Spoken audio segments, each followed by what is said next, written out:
गोबर में जो पीएच लेवल है वो 6.8 से 8.3 के बीच में होना चाहिए, न्यूट्रल होना चाहिए। जो हमारे बेड का टेम्परेचर है वो 25 डिग्री होना चाहिए। 25 डिग्री जो है ना ऑप्टिमम टेम्परेचर है हमारे वर्म्स का।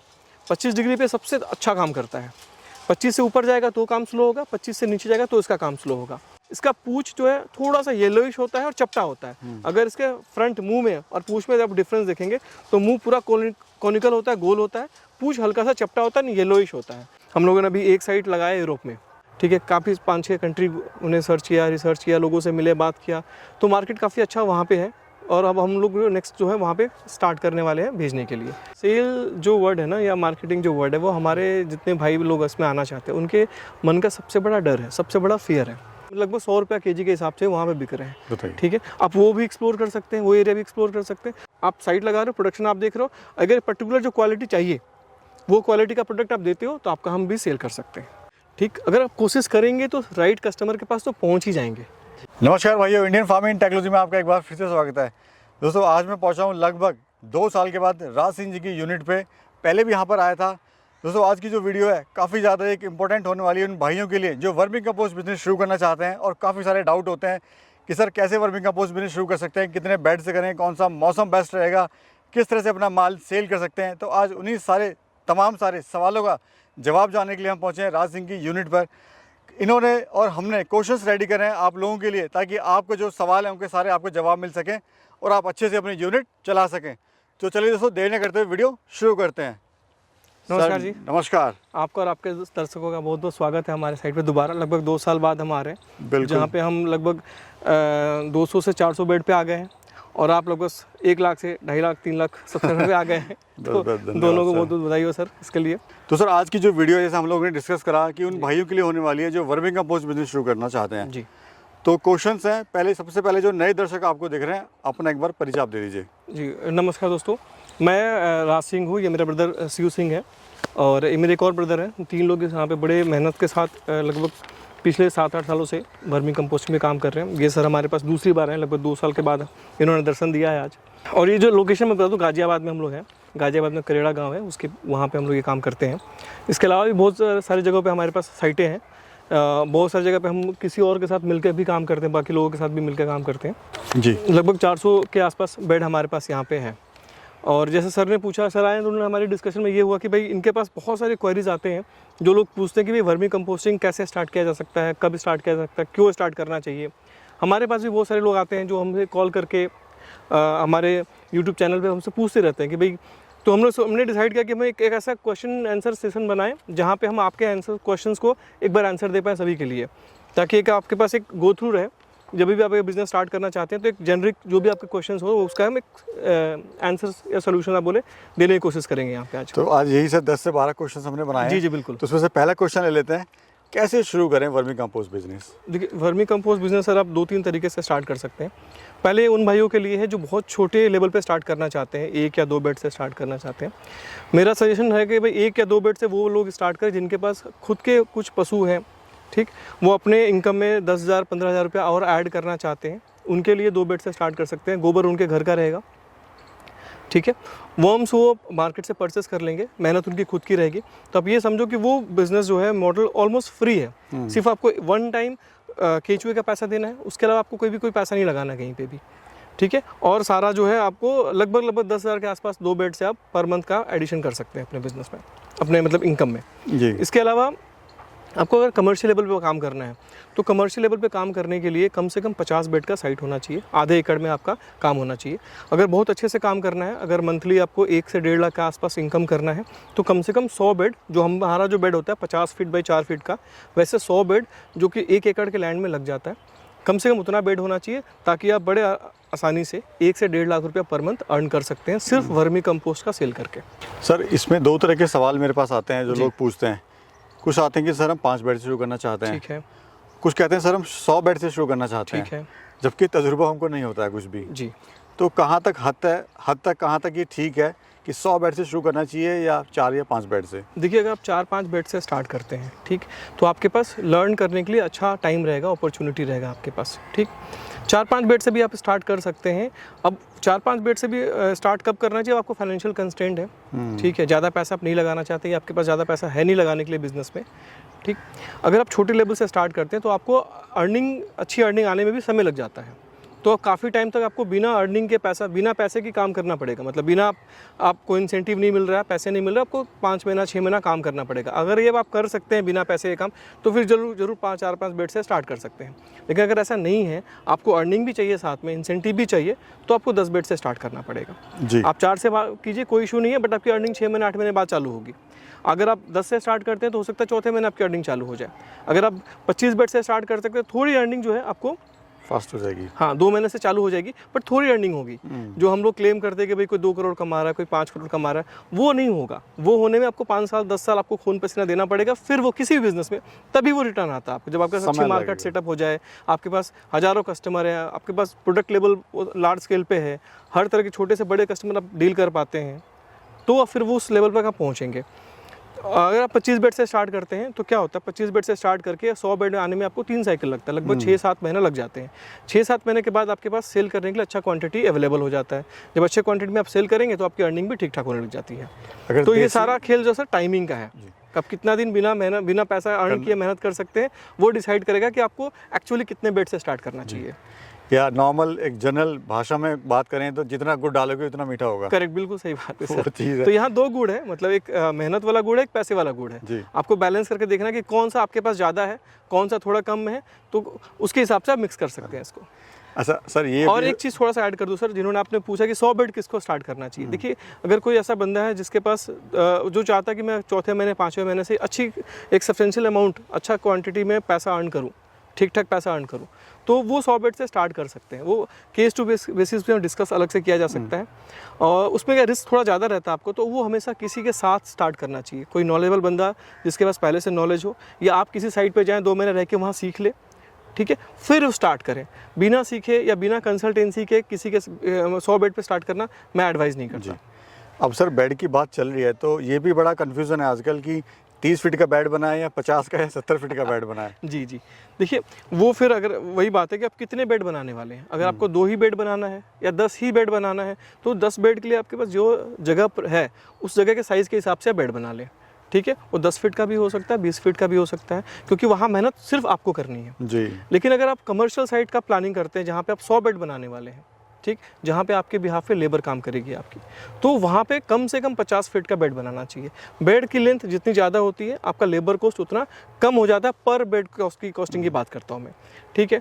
प्लस बेड लंबाई होने की वजह से उसमें वॉल्यूम ज़्यादा बड़ा करने का हमारे पास स्कोप होता है, तो जो प्रोडक्शन हम पर बेड निकाल पाते हैं वो भी ज़्यादा होता है। जैसे बहुत सारे लोग कहते हैं कि भाई हम 1500 किलो पर बेड डालते हैं 30 फीट में, हम लोग अपने 50 फीट में 5 टन गोबर डालते हैं, ठीक है। 40% प्रोडक्शन के हिसाब से एक 30 फीट से प्रोडक्शन निकलता है 600 किलो, हमारे में निकलता है 2 टन, तो ऑलमोस्ट 3 गुना हो गया।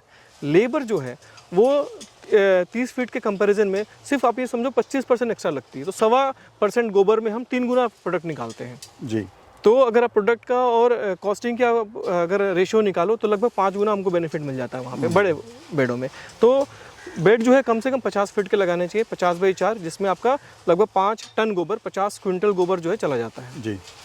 अब सर जो नेक्स्ट क्वेश्चन आता है वो ये आता है कि लैंड सिलेक्शन, ज़मीन का चुनाव जी कैसे करें? देखिए, अगर आप हमारी तरह ओपन में करते हैं, ठीक है, खुले में करते हैं, लो कॉस्ट मॉडल पे काम कर रहे हैं, आपके पास शेड नहीं है, नीचे कंक्रीट नहीं बिछा रहे हैं आप, तो आपका लैंड ऐसा होना चाहिए जहाँ पे बारिश में पानी का ठहराव ना हो, पानी आपके लैंड में जमा ना हो, ठीक है। जैसे हमारा आप देखें फ्री है, मतलब सब कुछ ओपन में है, लेकिन हमारे साइड पे कहीं पानी जमा नहीं होता सर, ठीक है। अगर आपके पास साइड पे पानी जमा भी होता है तो अगले 4 घंटे 5 घंटे में वो वहाँ से निकल जाना चाहिए। तो उसका सबसे आसान तरीका है कि आप अपने जिस भी एरिया में करना चाहते हैं उस एरिया में जो ऊंचे खेत हैं उनमें से उनका सिलेक्शन करें। एक दूसरा क्राइटेरिया ये सर कि आपके साइट पे किसी ना किसी रोड से कनेक्टिविटी हो, जुड़ा हो, और आपके साइड तक ट्रक जो है, ट्रैक्टर तो लगभग सभी खेत में आ जाते हैं सर, लेकिन ट्रक भी आपके साइड तक आना चाहिए। अगर ट्रक नहीं आता है तो आपकी डबल लोडिंग लगेगी, आपको एक बार ट्रैक्टर में लोड करना पड़ेगा, फिर उसको बड़े रोड पे ले जाके ट्रक में लोड करना पड़ेगा। वो कॉस्ट जो है आज के डेट पे स्टार्टिंग में समझ में नहीं आएगा, जब आप 100 बेड कर लेंगे, अब जब 40 टन 50 टन का डील करेंगे तो आपको फिर बहुत चुभेगी वो डिसीजन। इसके अलावा अगर आपका अपना खेत है तो कोई बात नहीं, आप इलेक्ट्रिसिटी लगा लीजिए, उस पर समर लगा लीजिए। लेकिन अगर आप लीज पे खेत ले रहे हैं तो कोशिश ये कीजिए कि आपको पहले से ही उस पर समर और इलेक्ट्रिसिटी लगा हुआ ही खेत ले, क्योंकि अगर आप बिना समर के खेत लेते हैं और समर वाला खेत लेते हैं, दोनों के रेंट में कोई ज़्यादा डिफरेंस नहीं आता सर। ठीक है, बट आपकी लागत का बहुत बड़ा डिफरेंस, लाख रुपए का बचत हो जाती है वहाँ पे। बिल्कुल जी, तो ये बड़ी सही जानकारी दी।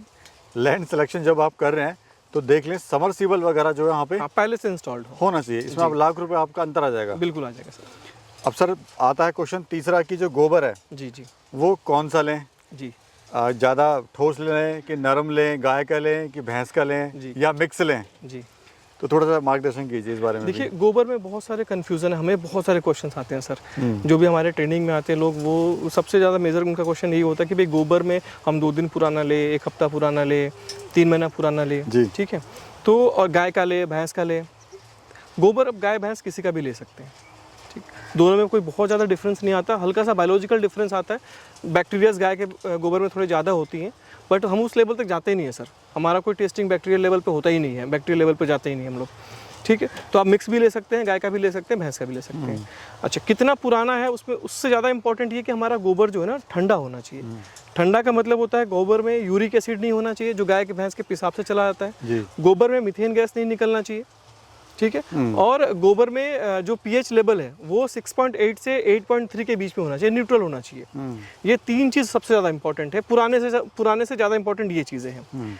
अच्छा, मैं हम सबको ये प्रेफर करता हूँ कि भाई जब आप पहली बार लगा रहे हैं अपने पास गोबर, तो आप कम से कम 1 महीना पुराना गोबर लें। जी, 1 महीना पुराना लेने पे क्या मीथेन का जो स्कोप है ना कम हो जाता है। आप उसको 10 दिन भी पानी देंगे तो ठंडा हो जाएगा। अगर आप ताज़ा गोबर लेते हैं और गाय का गोबर लेते हैं, जैसे हम ताज़ा गोबर लाते हैं, गाय का गोबर यूज़ करते हैं सर हम लोग, तो हमें इस गोबर को ठंडा करने में कम से कम 1 महीना लग जाता है। अक्सर लोग ये गलती करते हैं, नए लोग, कि गोबर लेके आते हैं तो 1 महीना रुक नहीं पाते हैं, वो उसके पहले ही केचुआ डाल लेते हैं और केचुआ आधा से या फिर 60% 70% मार लेते हैं। अगर क्योंकि केचुआ में अच्छा खासा कॉस्ट लगता है, तो इस नुकसान से अगर आपको बचना है तो पहली बार में, जब फर्स्ट बार आप लगा रहे हैं, तो थोड़ा पुराना गोबर लीजिए, उसको अच्छे से ट्रीट कीजिए पानी से, अच्छे से पानी से उस गोबर को नहलाइए, धुलिए उसको। ठीक, और फिर बेड बनाइए। कंफर्म कीजिए कि आपका गोबर ठंडा हो गया। गोबर को कम से कम 3 दिन रोज़ सुबह में पानी देने से पहले चेक कीजिए, हाथ डाल के। आपके हाथ को अगर गर्म महसूस हो रहा है, मतलब आपका गोबर गर्म है, थोड़ा भी गर्म महसूस हुआ तो। अगर आपको हाथ में ठंडक महसूस हो रही है, हमारे हाथ का टेम्परेचर होता है 38 डिग्री सेंटीग्रेड। हमारा जो केचुआ है उसकी वर्किंग टेम्परेचर होती है 12 डिग्री से 38 डिग्री तक।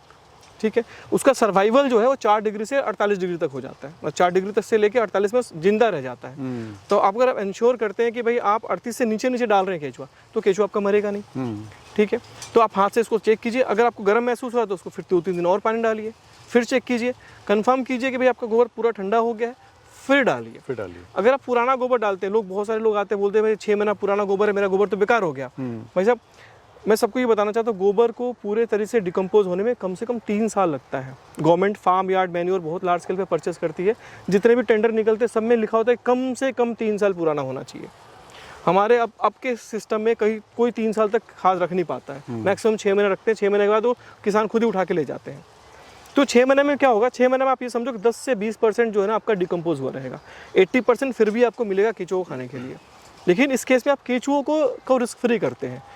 तो पहली बार में ऐसा कर लेंगे। जब अगली बार लाना है तो क्या आपने ऑलरेडी गोबर डाल दिया है, बेड बन गया, आपके केचुए डल गए। अब आपको नेक्स्ट टाइम के लिए गोबर जमा करना है। अब जो है आप ताज़ा गोबर लाइए, 1 महीना 1.5 महीना पहले अपने साइड पे जमा कीजिए। 1.5 महीना तो उसको पीरियोडिकली पानी देते रहिए, 2 दिन 3 दिन में पानी डालिए, उसको ठंडा कीजिए और फिर डालिए। उस केस में क्या आपका गोबर ताज़ा हो गया, आपको एग्जैक्टली पता है कि मेरा गोबर कितना पुराना है, प्लस आप उसको ठंडा हुआ नहीं हुआ वो भी चेक करते रहेंगे जी। तो इससे क्या हो, जो डाउट होता है मन में कि भाई मेरे पास गोबर कितना पुराना, किसान के पास गए, आपने बोला मुझे 2 महीना पुराना गोबर दिया चाहिए, किसान ने जो दिया वो उसके ऊपर डिपेंड करता है। आप बहुत अच्छे से उसको नहीं चेक कर पाएंगे 2 महीना ही पुराना है, और 2 की जगह 6 महीना भी हो सकता है, 8 महीना भी हो सकता है। तो वो इस डर को, इस डाउट को खत्म करने का तरीका है कि आप ताज़ा ही अपने गोबर साइड पे डंप कर लीजिए। जैसे हमारे यहाँ के पर डे गोबर आता है, आज का गोबर आज ही आता है, फिर हम अपने साइड पे उसको 1.5-2 महीना डंप करके रखते हैं, ठंडा करते हैं, फिर यूज़ करते हैं। वो सेम आप कर सकते हैं। अच्छा, मैंने सर जैसे वीडियो में शूट करता हूँ यूनिट्स पे जाके, तो मैंने कई बार देखा है जो ट्रॉली आती है जी, कहीं पर जो गोबर है वो काफ़ी टाइट होता है जी जी, तो कहीं पर जो है इतना होता है कि ट्रॉली चलती है तो गोबर उसमें बाहर निकल जाता है। तो लगता है कि शायद वो पानी वगैरह मिलाते हैं जहाँ से गोबर आता है, तो इससे किसान भाई का नुकसान भी होता है। मुझे जहाँ तक लगता है सर कि हमारे यहाँ भी आता है, हमारे यहाँ कभी टाइट भी आता है, कभी पानी वाला भी आता है। तो अगर किसी आप डेयरी से मंगाते हैं, जो वहाँ पे जेसीबी से भरते हैं, तो क्या होता है, गोबर जहाँ इकट्ठा हो रहा होता है वो जब धुलाई करते हैं या पानी का काम करते हैं, वो पानी भी वहाँ इकट्ठा हो जाता है और वो जेसीबी से भरते हैं तो वो फिर भर देते हैं पानी के साथ।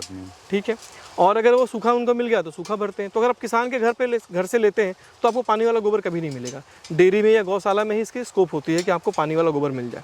तो इससे सर नुकसान तो होने के चांसेस थोड़े नुकसान होते हैं सर, क्योंकि उसमें मॉइस्चर ज़्यादा होता है तो थोड़ा वेट आपका मॉइस्चर ले जाएगा। मतलब आप समझो कि 10% का मॉइस्चर का नुकसान हो जाएगा, बट ये हमेशा नहीं मिलेगा आपको। कभी आपको अगर मॉइस्चर मिल जाए तो कभी आपको सूखा भी मिलेगा सेम जगह से। ठीक है, अब बात हो गई सर लैंड सिलेक्शन भी हो गया जी, आपके बेड का सिलेक्शन भी हमने कर लिया। ठीक है, अब सवाल आता है कि केचुए जी कौन सी वैरायटी के लें, जी। वो थोड़ा बताइए। देखिए हमारे इंडिया में 2-3 तरह के वैरायटीज़ के केचू चलते हैं। एक हमारा चलता है आइसिनिया फटीडा, जो कि ऑस्ट्रेलिया से आया हुआ ऑस्ट्रेलियन ब्रीड है।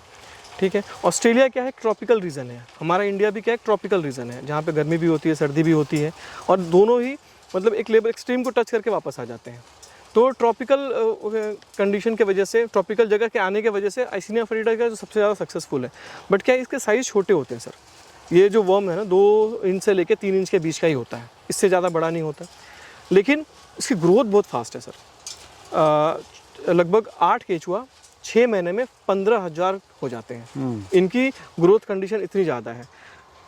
ये ग्रोथ करने के लिए हमको क्या करना है, इनको इसका फेवरेबल कंडीशन देना है, जिस कंडीशन में ये अच्छे से सर्वाइव कर सकता है और रिप्रोड्यूस कर सकता है। वो कंडीशन क्या है, जो हमारे बेड का टेम्परेचर है वो 25 डिग्री होना चाहिए। 25 डिग्री जो है ना ऑप्टिमम टेम्परेचर है हमारे वर्म्स का।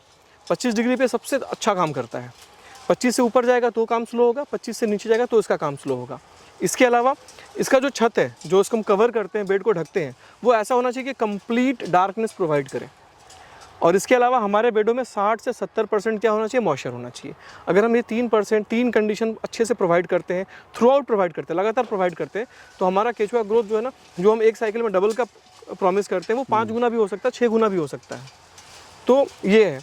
इसके अलावा और भी ब्रीड हमारे पास अवेलेबल है, जैसे यूडिलस यूजीनिया करके एक अफ्रीकन ब्रीड है, वो भी हमारे यहाँ मिल जाते हैं। अगर एमपी वगैरह आप जाएंगे तो वो ब्रीड मिल जाती है। इसके अलावा रेड लिम्बस करके एक ब्रीड आता है, वो भी अवेलेबल है। इंडियन ब्रीड भी अवेलेबल है कुछ लोगों के पास, जैसे इंडियन पेरियोनिक्स करके ब्रीड आता है। ये सारे अवेलेबल है, सारे अच्छे हैं, बट जो सबसे बेस्ट है वो होता है यूडिलस यूजीनिया, आइसिनिया फटीडा। 90% ब्रीडर के पास आपको आइसिनिया फटीडा ही मिलेगा, और बिकता आइसिनिया फटीडा ही है। आप कोई भी आप वर्म लोग बेचते हैं, कोई भी हो, बट नाम वो बोलते हैं आइसिनिया फटीडा ही है। आइसिनिया फटीडा का पहचान है, साइज तो मैंने बता दिया, रेड रिगर्स होते हैं, लाल रंग का होता है। इसका पूंछ जो है थोड़ा सा येलोइश होता है और चपटा होता है। अगर इसके फ्रंट मुंह में और पूंछ में जब डिफरेंस देखेंगे तो मुंह पूरा कॉनिकल होता है, गोल होता है, पूंछ हल्का सा चपटा होता है, येलोइश होता है। जब भी आप वर्म परचेस करें, आप ये पहचान जरूर देखने की कोशिश करें और आइसिनिया फटीडा ही लें जी। तो दोस्तों वीडियो थोड़ी सी लंबी ज़रूर हो सकती है, क्योंकि आपको जो है, जो सारे सवाल हैं जो आप जानना चाहते हैं उनका आंसर, वो सारे सवालों का जवाब आपको इस वीडियो में मिलने वाला है। तो बने रहिएगा, और भी बहुत सारे सवाल हैं जो बहुत ही महत्वपूर्ण है। तो सर अब आता है क्वेश्चन, मौसम कौन सा बेस्ट होता है, किस मौसम में शुरुआत करें वर्मी कंपोस्ट बिजनेस की? देखिए सर, मौसम जो है ना सारे अच्छे हैं। मुझे बेचना होता है, मुझे खाद भी बेचना होता है, वर्म्स भी बेचना होता है, तो हम तो हर मौसम में साइट लगवाते हैं। ठीक है, देखिए अगर मुझे साइट खुद का लगाना हो तो मैं विंटर सीज़न चूज़ करूँगा। विंटर सीज़न में क्या होता है, जैसे मुझे अगर हैबिट नहीं है काम करने का, तो विंटर में फिजिकली जो बंदा लगा रहा है उसको कम काम करना पड़ता है। ठीक है, वर्म्स को एडजस्ट करने में बहुत ज़्यादा दिक्कत नहीं होती है, और वर्म्स क्या है, इसमें ज़्यादा एक्टिव नहीं होते, लेकिन उनका रिप्रोडक्शन सिस्टम बहुत अच्छा चलता है। ठीक है, जो अगर समर सीज़न की बात करें तो समर में क्या है कि मुझे तो थोड़ा तकलीफ होगा, वर्म्स को तो मैं पानी देकर ठंडा कर लूँगा, लेकिन मुझे बहुत तकलीफ होगी क्योंकि मैं रोज़ पानी देना है। विंटर में मुझे रोज़ पानी नहीं देना है। अच्छा, जो ये सीज़न चल रहा है अक्टूबर नवंबर का, और जो सीज़न फेब और मार्च का आएगा, ये सबसे बेस्ट होता है, सबसे सूटेबल होता है, क्योंकि नेचुरली जो है इसमें जो टेम्परेचर होता है वो 25 डिग्री के आसपास होता है। 25 डिग्री से मैंने ऑलरेडी पिछले वाले क्वेश्चन में डिस्कस किया कि इनका ऑप्टिमम टेम्परेचर है, जहाँ पे सबसे ज़्यादा हाइपर एक्टिव होते हैं और अच्छे से काम करते हैं। तो यहाँ ग्रोथ भी इनका अच्छा होता है, खाद भी जल्दी बनाते हैं आपका। तो ये 4 महीना सबसे बेस्ट होता है। इसके अलावा आप विंटर में स्टार्ट करें, ताकि आपको फिजिकली ज़्यादा मेहनत ना करना पड़ रहा हो। और अगर ये सीज़न आपके पास अवेलेबल नहीं है, क्योंकि अक्सर लोगों का खेत अप्रैल में खाली होता है, तो लोग समर में करते हैं। समर में फिर आपको ये मेंटली प्रिपेयर रहो कि आपको ज़्यादा मेहनत करना है, आपको रोज़ पानी डालना है, और कितनी भी गर्मी पड़ रही हो उसमें खड़े होकर खुद पानी डालना है, तो आपको फिर फिजिकली मेंटली प्रिपेयर होना पड़ता है। विंटर में आपको थोड़ा सा टाइम मिल जाता है एडजस्ट करने के लिए सिस्टम के साथ। जी, ये है सर। अभी आपकी एक्सट्रीम बारिश थोड़ा अवॉइड करना चाहिए, क्योंकि बारिश में वर्म्स को थोड़ा ज़्यादा केयर लगता है। ठीक है। वर्म्स में आप काम भी नहीं कर, बारिश में आप ज़्यादा काम भी नहीं कर पाएंगे, लेबर को भी दिक्कत होती है, गोबर डंप भी करना बहुत डिफिकल्ट हो जाता है। तो जो एक्सट्रीम बारिश का सीज़न है, मतलब अगस्त का जो महीना है, ठीक है, वो आपको अवॉइड करना चाहिए। जी सर, अभी आपकी ये तीसरी वीडियो है। जी जी। हर वीडियो में जो आपका लुक है वो चेंज आता है तो इसका क्या राज है सर, और क्या मतलब? नहीं सर, कुछ नया तो हमेशा चाहिए। हम अपने काम में भी कुछ ना कुछ हमेशा नया लाते रहते हैं। जैसे अभी हम लोगों ने अभी एक साइट लगाया यूरोप में। अरे वाह। ठीक है, तो हमने ऐसा पहली बार हमारा डिस्कशन हुआ, तो उसमें भी मैंने आपको एक्सपोर्ट के लिए बोला था कि अब, बट वो काफ़ी समय लग गया, हमारे पास प्रोडक्ट बचता ही नहीं, हम यूरोप के लिए एक्सपोर्ट के लिए तैयार कर पाए। बट इस बार हम लोग लगभग 15-20 दिन गए, यूरोप गए। ठीक है, काफ़ी 5-6 कंट्री उन्हें सर्च किया, रिसर्च किया, लोगों से मिले, बात किया, तो मार्केट काफ़ी अच्छा वहाँ पे है। और अब हम लोग नेक्स्ट जो है वहाँ पे स्टार्ट करने वाले हैं भेजने के लिए। कांग्रेचुलेशन सर, थैंक यू बहुत सर। अच्छा आप काम कर रहे हैं, दोनों पूरी टीम आपकी बहुत लुक अच्छा के काम साथ कर साथ रही हम काम में भी कुछ ना कुछ नया लाते रहते हैं है। जी हमेशा। जी। अच्छा, अब बात करते हैं एक साल का जो सर्कल होता है सर। जी जी। थोड़ा उसके बारे में बताइए, कितनी खाद वो निकलती है इसमें? देखिए, अगर हम एक साल में लगभग 5 से 6 साइकिल ले सकते हैं। ठीक, मौसम के हिसाब से हम अगर बात करें तो हर सीज़न में साइकिल अलग अलग होती है। जैसे जो ये भी का मौसम चल रहा है, जहाँ पे टेम्परेचर थोड़ा नीचे आ जाता है, तो ये 45 से 50 दिन का टाइम होता है, सर्कल होता है। जैसे विंटर आ जाएगा तो विंटर सबसे लंबा सर्कल होता है। विंटर जो 3 महीने का 90 से 100 दिन का टाइम होता है। फिर वापस फरवरी मार्च का जो सीज़न है वो 45 से 50 दिन का होता है। जो गर्मी का सीज़न होता है वो 60 दिन का सीज़न होता है। बारिश का जो महीना है वो 2.5 महीना लेके जाता है। तो ऑन एन एवरेज जो है ये आपका 6 साइकिल आपको एक साल में मिल जाता है। 2 महीने की एवरेज, 60 डेज़ की एवरेज आपको मिल जाती है, अगर आप बहुत एफिशिएंटली काम कर रहे हैं तो। इसके अलावा जो न्यू कमर्स है, जो आप पहली बार अगर स्टार्ट करते हैं, तो हमेशा मैं कहता हूँ कि आप जो कैलकुलेशन है 5 साइकिल को ही लेके चलो। आपका जो एवरेज साइकिल हो 60 नहीं आएगा, 75 दिन आएगा। 60 मैं कर सकता हूँ, बट आपको करने में बहुत डिफिकल्ट। आप कर सकते हैं, बट कैलकुलेशन जो है ना 5 को लेके करो। तो 5 साइकिल का आप जो है प्रोडक्शन एक साल में ले सकते हैं, पहले साल जो पहला आपका साइकिल है उसमें। अब सर बात करते हैं लेबर की। जी जी। लेबर की कितनी आवश्यकता पड़ती है, वो कैसे पता लगाएं हमारे जो युवा साथी किसान भाई? देखिए, अगर आपके पास 20 बेड तक है, ठीक, तो कोशिश कीजिए आप खुद से काम करें। ठीक है, आप लेबर अफोर्ड ना करें, लेबर का पैसा जो है अपने पास बचाएं। अगर आपके पास 50 बेड है तो आपको कम से कम 2 लेबर परमानेंटली लगेंगे। अगर आप 100 बेड का एक साइट चलाते हैं तो आपको 5 से 6 लेबर परमानेंटली लगेंगे। मतलब 5 से 6 लेबर का काम आपके पास रोज रहेगा आपके साइट पे। 5 से 6 बेड, अगर 100 बेड आप लगाते हैं तो जो हमारे साइज बेड लगाते हैं, सपोज हमारा बेड 5 टन का लगता है, 40% के हिसाब से उसमें 2 टन का प्रोडक्शन निकलना चाहिए हर 2 महीने पे। अगर हम उसको थोड़ा सा पिलफ्रेज जोड़ लें, जो थोड़ा सा वेस्टेज होता है अगर हम जोड़ लें, ठीक, तो मान लेते हैं कि 1.25 टन का खाद हमारा निकलता है। तो 100 बेड से लगभग 175 टन का खाद आपका निकलेगा 2 महीने में। पर मंथ हम इसको मान लेते हैं कि लगभग 80 से 85 टन जो है खाद आपको निकलेगा। इतने खाद को मैनेज करने के लिए आपको 5 से 6 लेबर चाहिए। जी बिल्कुल। अब सर यूनिट भी सेट हो गई है, सब कुछ सेट हो गया, अब बात आती है सेलिंग की। जी, तो सेलिंग कैसे करें, थोड़ा उसके बारे में आप बताइए। सेल जो वर्ड है ना, या मार्केटिंग जो वर्ड है, वो हमारे जितने भाई लोग इसमें आना चाहते हैं उनके मन का सबसे बड़ा डर है, सबसे बड़ा फियर है। ठीक, अब फियर इसलिए है सर क्योंकि ना, मतलब मार्केटिंग कहाँ जाके करना है, कैसे करना है, कोई बहुत एक्सप्लेन में डिटेल में नहीं बता पाता है। देखिए, मैं एक चीज़ बोलना चाहूँगा, मार्केटिंग कुछ नहीं है, सिर्फ आपको बातें करनी है। और बातें करना जो ना, इंडियंस बड़े एक्सपर्ट होते हैं। प्रॉब्लम सिर्फ ये है कि हम मतलब फालतू चीज़ों पर तो खूब बात कर लेते हैं, बकवास कर लेते हैं, डिबेट भी कर लेते हैं, बहस भी कर लेते हैं, झगड़ भी लेते हैं, लेकिन काम के चीज़ की जगह बात करने में हमको पता नहीं क्यों हिचक आ जाती है। ठीक, तो मार्केटिंग करने, सेल करने के लिए बहुत सारे एवेन्यूज़ है। मैं अभी कुछ बताऊंगा आपको एग्जांपल्स, ठीक है, लेकिन आपको सबसे पहले कि बात करना है स्टार्टिंग से। अगर ये काम आप करना चाह रहे हो तो स्टार्टिंग से ही बात करने की प्रैक्टिस कर दीजिए, काम की बात करने की प्रैक्टिस कर दीजिए। प्लस जब हम किसी को सेल कर रहे हैं तो आप अपने बेनिफिट के बारे में ज़्यादा सोचने की जगह, जिसको हम सेल कर रहे हैं उनका क्या बेनिफिट होने वाला है, आप उनके फिनेंसेस पे क्या डिफरेंस लाने वाले हैं, वो आप उनको अगर समझा पाते हैं और एक्चुअली आप करने का नियत रखते हैं, तो आपको मार्केट में कहीं कोई दिक्कत नहीं आएगी सर। अगर सपोज़ मैं बहुत सारे लोग बोलते हैं ना, किसान हमारे कस्टमर हैं। ठीक, अक्सर आप वीडियोस देखेंगे तो लोग यही डिफाइन करते हैं भी किसान हमारे कस्टमर, बिल्कुल किसान हमारे बिल्कुल कस्टमर है। बट आज के डेट पे किसान परचेस नहीं करते सर, लार्ज स्केल पे नहीं परचेस करते, क्योंकि हमारे किसान 1 एकड़ से बहुत कम अर्न कर पाते हैं। कौन से किसान हमारे परचेस करते हैं? जो कैश क्रॉप की खेती कर रहे हैं। जो किसान जो है हमारे 1 एकड़ के लैंड से ठीक ठाक अर्न कर पाते हैं, 1 लाख के आसपास अर्न कर पाते हैं, वो तो पक्का ही लेते हैं। कैसे एग्जाम्पल हो गया, कैसे किसान हो गया? जो सब्जी बो रहे हैं, जो फल फूल की खेती कर रहे हैं, ठीक है, जो जड़ी बूटी का खेती कर रहे हैं, या फिर जैसे आलू में खूब लोग किसान बड़े लार्ज स्केल पे अब लगाना स्टार्ट कर दिए हैं। तो ये किसान जो है हमसे ज़रूर परचेस करते हैं। जो हमारे पारंपरिक खेती वाले किसान हैं, जैसे जो गन्ना बो रहा है, धान बो रहा है, गेहूँ बो रहा है, उनको भी हम सेल कर सकते हैं। मैं आपसे छोटा सा एग्जांपल लेके बताऊंगा। एक किसान अगर 2 फसल करता है हमारे खेत में, ठीक है सर, 2 फसल में ऑन एन एवरेज वो लगभग एक फसल में 6 कट्टा डालता है, 2 फसल में 12 कट्टा यूरिया डालता है, 2 कट्टा वो डीएपी डालता है। तो जो 12 कट्टा वो यूरिया डाल रहा है उसकी कॉस्टिंग हो जाती है लगभग 4,000 रुपये के आसपास। 1,000 रुपया आप उसको ट्रांसपोर्टेशन डालने का खर्चा ऐसा मान लीजिए, तो 5,000 का कॉस्टिंग वो यूरिया में कर देता है। लगभग 3 से 4,000 का खर्चा वो करता है डीएपी में। तो ये टोटल हो गया आपका 9,000 का खर्चा, ठीक। इसके अलावा हर साल वो अपने, हर साल तो नहीं, 2 साल या 3 साल पे लगभग 3 से 4 ट्रॉली गोबर डालता है अपने खेतों में। तो अगर 2 साल पे डाल रहा है तो उसका खर्चा लगभग 6,000 रुपया हो गया। तो उसमें पर साल में उसको डिवाइड करके ऐड करें तो 3,000 रुपये का गोबर डाल लेता है वो। तो 9-3 12,000 रुपये का वो खाद अपने खेत में ऑलरेडी डाल रहा है जी, ठीक है। अगर हम उसको वर्मी कंपोस्ट बेचते हैं तो आप लगभग आप ये समझिए 5,000 से लेके 9,000 के बीच में कहीं भी उसका खर्चा आएगा। किस जगह डाल रहा है, क्या लोकेशन है, कौन सा स्टेट है, उसके हिसाब से ये आपका खर्चा आएगा।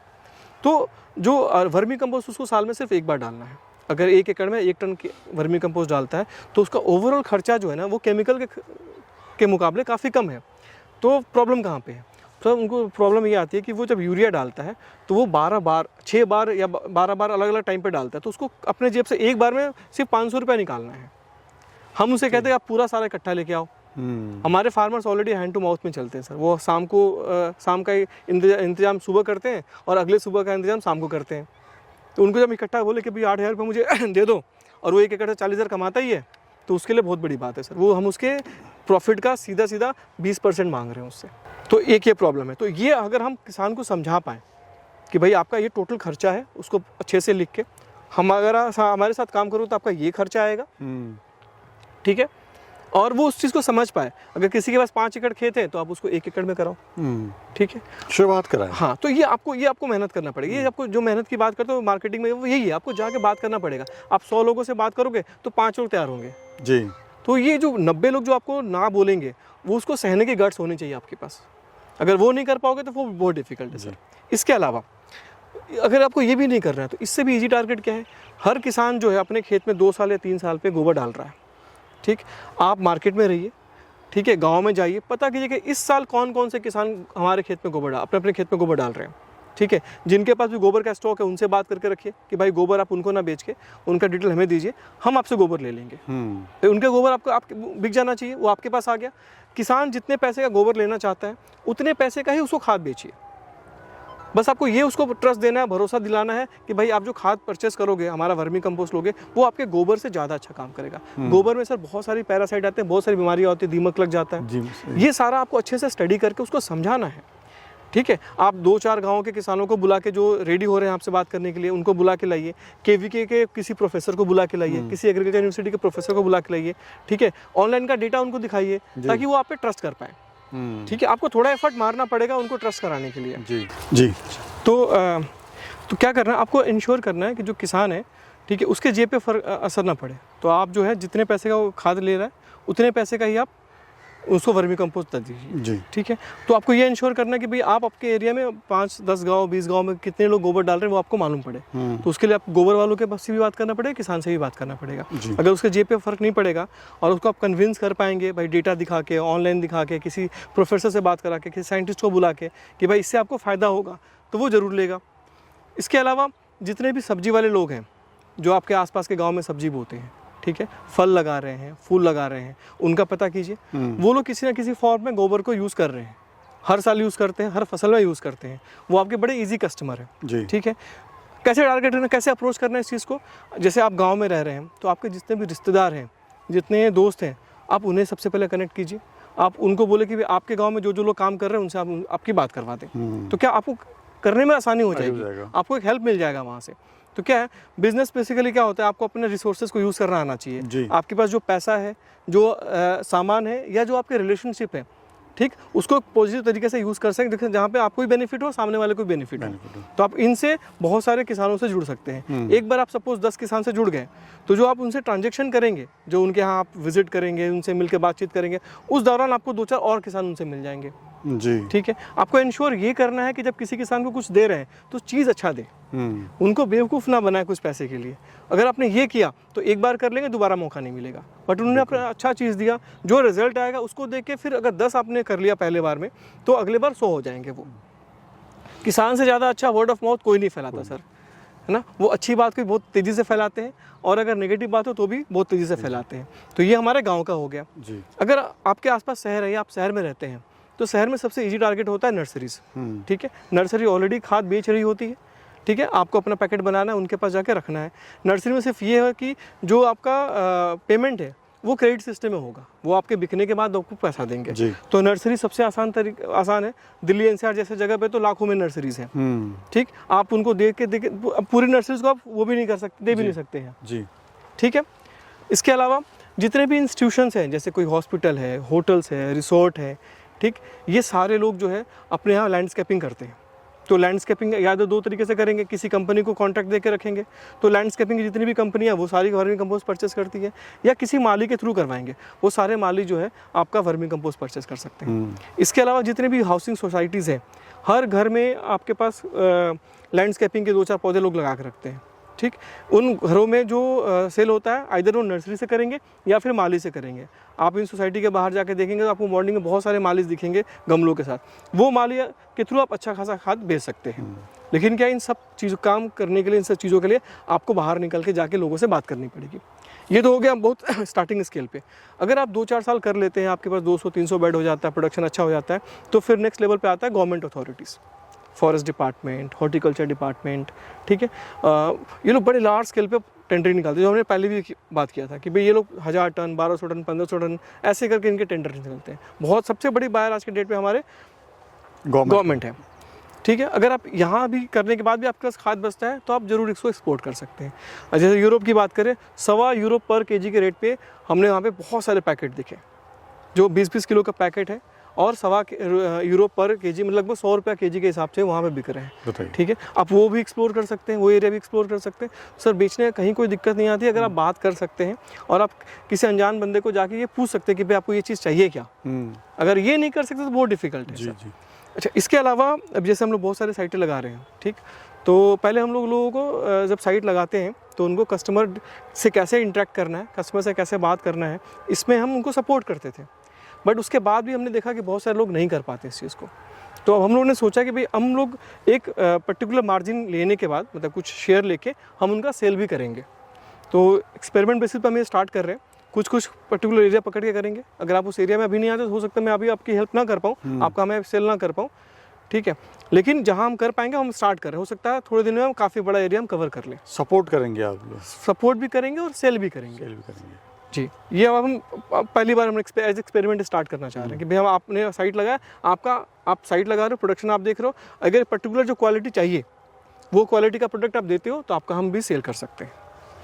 तो दोस्तों यहाँ पे जो है सर ने सेल के बारे में काफ़ी डिटेल में बात करी है, और मेरा कहना गलत नहीं है सर को, मार्केटिंग गुरु ऐसी अभी तो बहुत छोटा क्योंकि सर आपने इतनी डिटेल में बात करी है, जो सेल के सारे तमाम रास्ते जो आपने बता दिए हैं जी, जो आज कोई नहीं बताने को तैयार है जी।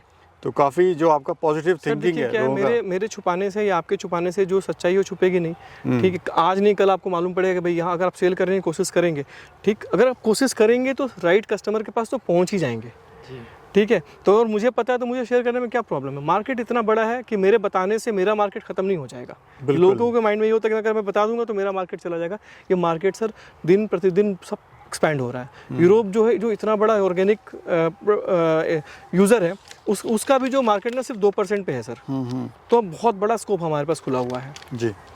अच्छा सर, वीडियो काफ़ी लंबी हो रही है, शॉर्ट में बात कर लेते हैं। कितना पैसा चाहिए, पैसे के बारे में बात कर लेते हैं ज़रा। सर देखिए, अगर आपको 2 बेड स्टार्ट करना है, ठीक, हम लोग जो है कि जो केचुआ सेल करते हैं, मैं अपनी बात करता हूँ, बाकी लोग भी हमारे आसपास अगर हैं तो आप उसे आप रेफरेंस लगा के अंदाज़ लगा सकते हैं। मैं केचुआ बेचता हूँ 75 रुपये किलो, ठीक है, विदाउट कंसल्टेंसी, जहाँ पे अगर फ़ोन में आपको गाइड कर देंगे, केचुआ दे देंगे, बट रिस्क आपका रहता है। इसके अलावा और 1 किलो में लगभग 1000 केचुआ देते हैं सर। इसके अलावा हम कंसल्टेंसी में सेल करते हैं, उसमें हम सेल करते हैं 120 रुपये किलो। उसमें हम 3 महीना तक आपकी हैंड होल्डिंग करते हैं, आपके साइट पे 2 बार विजिट करते हैं, आपको 3 महीने तक डेली बेसिस पे सब कुछ समझाते हैं। कंडीशन ये है कि फ़ोन आपको करना है, मैं फ़ोन नहीं करूँगा जी। आपको सीखना है, आप फ़ोन कीजिए, आप दिन में 2 बार फ़ोन कीजिए, कोई प्रॉब्लम नहीं, हम बात करेंगे। हम तीनों में से किसी भाई में से किसी का नंबर आपके पास रहेगा, वो आपकी पूरी टेक केयर करेगा। आप ये मान लो कि साइट हमारा है, आप 3 महीने तक काम कर रहे हो, अगर हमारे हिसाब से आप काम कर रहे हो, जो बताया जा रहा है वो काम कर रहे हो, हमसे रेगुलर बात कर रहे हो, हर 15 दिन 10 दिन पे आप फोटोज़ वीडियो शेयर कर रहे हो, तो अगर कोई मोर्टेलिटी होता है, अगर किसी वजह से केचुआ मरता है तो हम आपको फ्री में केचुआ देंगे दोबारा।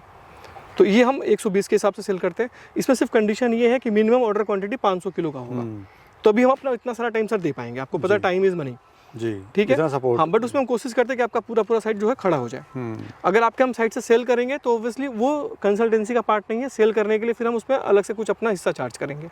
अगर आपको सूट करेगा तो हम करेंगे, नहीं सूट करेगा हाँ आपको मार्केट डेवलप करने में जरूर हेल्प करेंगे, ठीक। उसका कोई चार्ज हम नहीं करते कि आपको बताया कि कस्टमर से कैसे बात करना है, आपके एरिया में किस टाइप का कस्टमर आप किस जाके बात कर सकते हो, उसका हम कोई चार्ज नहीं करते और हम सबको सपोर्ट करते हैं। हमारी पूरी कोशिश होती है कि हम कंसल्टेंसी में साइट लगा रहे हैं तो आपके साइट खड़ा हो जाए और रन करे जी, ठीक है।